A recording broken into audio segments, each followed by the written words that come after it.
সুপ্রভাত, শুভ সকাল বন্ধুরা, কেমন আছেন সবাই? আমি মিলি, আমার ফ্যামিলি ব্লগে আপনাদের সকলকে জানাই অনেক স্বাগত। সকাল থেকেই আজকের ভিডিওটা শুরু করেছি। এখন বাজে ওই 7:15-20 মতো। এখনই বেরিয়ে যাব, ছেলেদের স্কুলে যাব। আর যে গতকালকে যে জামাটা পরে বাপের বাড়িতে গেছিলাম, ভাবলাম এই জামাটাই যখন বের করা আছে, ভাঙা আছে, এটাই পরে তাই যাই। স্কুলে যাব একটা দরকারে, সেটা আপনাদের পরেই বলছি। দাঁড়ান, একটু ঘড়িটা পরে নিই। ঘড়ি পরতে না আমার বেশ লাগে। এটা বলতে পারেন আমার একটা শখের জিনিস। ঘড়ি আমি ভীষণ ভালোবাসি। এখন তো হাতে ঘড়ি পরা উঠেই গেছে, কিন্তু আমার বেশ ভালো লাগে ঘড়ি পরতে। ব্যাগটা গুছিয়ে নিয়েছি, এবার বেরিয়ে যাব স্কুলের উদ্দেশ্যে। রায়ান রিজু রেডি হয়ে গেছে, এবার আমিও যাব। আমার বেরোনো মানে বুঝতেই পারছেন, ঘরের সমস্ত লাইট ফ্যান বন্ধ করেছে কিনা, ঘরের দরজা দিয়েছে কিনা, এইসব দেখতে দেখতে একটু সময় চলে যায়। আর ওইদিকে ওদের পাপাও আজকে যাবে, ও ওইদিকে বকাবকি করছে, কিন্তু কি করব, দরজা জানালা লাইট ফ্যান দেখে তারপর তো বেরোতে হবে। তাই বললাম তোমরা গেটের বাইরে যাও, আমি গেটটা আটকে আসছি। এই দেখুন, ওরা তো গেটের বাইরে গিয়ে দাঁড়ালো, তারপরে আমি গেটটা বন্ধ করে দিয়ে আসবো। আমার শ্বশুরমশাই এখন বাড়িতে নেই, উনি আসবেন পরে, তাই আমরা আমাদের মতন গেট টেট লাগিয়ে বেরিয়ে পড়ছি। যখন আসবেন উনি খুলেই ঢুকবেন। বেরিয়ে পড়লাম, আর ক্যামেরাটা এখন কিন্তু রায়ানের হাতে। স্কুলে পৌঁছে গেছি, চলুন এবার ওদেরকে গেটের মধ্যে ঢুকিয়ে দিই। বেশিক্ষণ দাঁড়াবো না, আজকে আবার দোকানে যেতে হবে চকলেট কিনতে। ও আপনাদের তো বলাই হয়নি যে কী কারণে আজকে স্কুলে এসেছি। অন্যদিন তো এমনি যে স্কুলে ছাড়তে আসি, কিন্তু আজকে একটা স্পেশাল কারণ আছে, সেই জন্যেই এসেছি।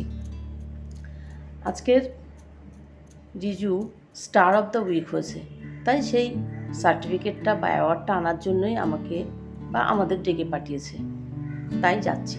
আর এই দেখুন, সেই আমাদের পরিচিত গাছের নিচে গাড়িটা রাখা আছে। দোকানে গিয়েছিলাম, দোকান থেকে 1 প্যাকেট চকলেট নিয়ে চলে এলাম। ওই ওদের ক্লাসে যে কজন আছে সবাই মিলে একটু খাওয়া দাওয়া করবে। চলে গেলাম আবার স্কুলে।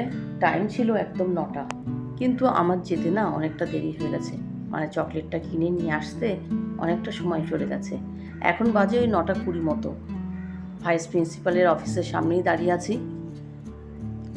কিন্তু এরপরে আর ভিডিও করা হয়নি, করতে পারতামও না, যেহেতু স্কুলের ভিতরে ভিডিও করা অ্যালাউ নেই, তাই আমিও ইচ্ছা করে আর ভিডিওটা করলাম না।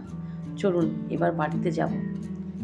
বাড়ি যাওয়ার পথে একটা দোকানে দাঁড়ালাম, দেখতে পাচ্ছেন এই দোকানে আমার হাজব্যান্ড দাঁড়িয়ে আছে। কি কিনলাম সেটা আপনাদেরকে পরেই বলছি। আমিও পরে নেমেছিলাম, কেনাকাটা করে এসেছি। বাড়িতে এসে 1 কাপ চা না খেলে তো হবেই না। বাড়িতে এসেছি তখন প্রায় 10:30 বাজে, কিন্তু মনে হলো 1 কাপ চা খেতেই হবে, চা খাওয়ার ইচ্ছাটা খুবই হচ্ছে, তাই 2টো বিস্কুটের সঙ্গে 1 কাপ চা খেয়ে নিলাম। এবার বলি কি কিনলাম, এই দেখুন আপনাদেরকে দেখিয়ে দিই। একটা হেলমেট কিনতে গেছিলাম, যেহেতু স্কুটি নিয়ে এখন ছেলেদেরকে পড়াতে নিয়ে যাচ্ছি, স্কুলে যাচ্ছি, তাই হেলমেটটার খুবই প্রয়োজন ছিল। আর আপনারা তো জানেনই যে আমার একটু কানের সমস্যা, কানে হাওয়া লাগলে না ভীষণ অসুবিধা হচ্ছে, তাই ভাবলাম হেলমেটটা নিয়েই নিই। সেই জন্য হেলমেটটা কিনে নিয়েছি, আর এটা তো নেওয়া সেফটিও। যাই হোক, কেমন হলো জানাবেন। আর গাড়ির কালারের সঙ্গে ম্যাচ করেই নিলাম, যেহেতু এটা আমি পরবো, আর বাড়ির প্রত্যেকেরই না একটা একটা করে হেলমেট আছে, তাই আমি আমার মতন একটা কালার নিয়ে নিলাম, ওই গাড়ির সঙ্গে একটু ম্যাচ করিয়ে নিলাম। হেলমেট তো নিয়ে চলে এসেছি, এবার ঘরের কাজ না গুছিয়ে নিয়েছিলাম, সেগুলো আপনাদের সঙ্গে আজকাল দেখালাম না। রোজ রোজ ঘরের কাজ দেখাতে আর দেখতেও আপনারা পছন্দ করবেন না, তাই একদম বাইরের কাজ দেখা দিলাম। কি বলুন তো, এই পাঁচিলে না প্রচুর মানি প্ল্যান্ট গাছ হচ্ছে, আপনারা দেখেছেন, আর বৃষ্টির জল পেয়েছে তো আরও সুন্দর হয়ে উঠেছে। গাছগুলো না অতিরিক্ত বড় হয়ে গেছিলো, তাই ভাবলাম কিছুটা মাথার দিক দিয়ে কেটে দিই, আর পাঁচিলটা ভরে মানি প্ল্যান্ট ভরে উঠেছে। আপনাদের বাড়িতে কার কার মানি প্ল্যান্ট গাছ আছে আমাকে জানাবেন, আর না থাকলে আমাদের বাড়িতে চলে আসুন, অনেক মানি প্ল্যান্ট পেয়ে যাবেন। গাছগুলো দেখলাম অনেকটা এক্সট্রা ঝুলে গেছে, সেগুলো কেটে দিলাম। নিচের দিকেও দেখলাম মাটির সঙ্গে অনেক গাছ ঝুলে গেছে, তাই সেগুলো কেটে কিছুটা পরিষ্কার করে দিলাম। এই দেখুন, এইসব পরিষ্কার করা মানে প্রচুর খাটনি, এখান থেকে তুলে আবার ঝাড় দিয়ে পরিষ্কার করতে হবে। যাই, এবার এগুলো ফেলে দিয়ে আসি, আবার তো রান্না বান্না আছে। ওগুলো পরিষ্কার করে এসে রান্না বান্না করতে চলে এলাম। আজকে রান্না করছি ডিমের অমলেট দিয়ে ঝোল, আর তার সঙ্গে করব পটল ভাজা। ওটা দেখেছেন, পটলটা গোল গোল করে কেটে নিয়েছি। ডিমের অমলেটগুলো ঝোলের মধ্যে পড়তেই বালিশের মতন একদম ফুলে উঠেছে। এই দেখুন, একদম মোটা মোটা হয়ে গেছে। আর একটু ঝোলটা টানুক, উপর দিয়ে একটু ধনেপাতা ছড়িয়ে দিয়ে নামিয়ে নেব। এই এক তরকারি ভাতই হবে, আর ওই যে খাওয়ার পাতে একটু ভাজা আছে। রান্না বান্না করে আবারও ঘরটর গুছিয়ে নিয়েছিলাম, ছেলেরা বাড়িতে চলে এসেছে। তারপর আর ভিডিও করা হয়নি। বিকাল হয়ে গেছে, আজকে আবার আয়নের না পড়া আছে, তাই পড়াতে নিয়ে যেতে হবে। এই দেখুন, এখন বাজে 4:45। যেহেতু রায়নের 5টা থেকে পড়া, তাই 4:45টায় বাড়ির থেকে বেরোই। ওই যেতে 5-7 মিনিট লাগে, কিন্তু একটু সময় নিয়েই বেরিয়ে পড়েছি। আর দেখতেই পাচ্ছেন নতুন হেলমেটটা পরে নিয়েছি।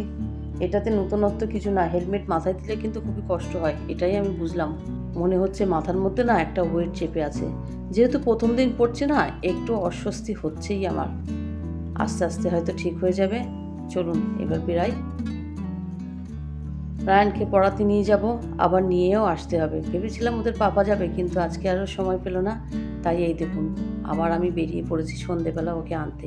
নির্ঝুম রাস্তা, একা দাঁড়িয়ে আছি বাইরে।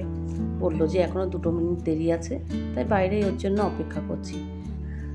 বাড়িতে চলে এসে 1 কাপ চাও খেয়ে নিলাম। এই তো গেল সকাল থেকে সন্ধ্যা পর্যন্ত আজকের দিনটা। আজ তাহলে আসি, আবার আসবো নতুন একটা ভিডিও নিয়ে। সবাই খুব ভালো থাকবেন, সুস্থ থাকবেন, সাবধানে থাকবেন। আর ভিডিওটা ভালো লাগলে একটা লাইক করে দেবেন।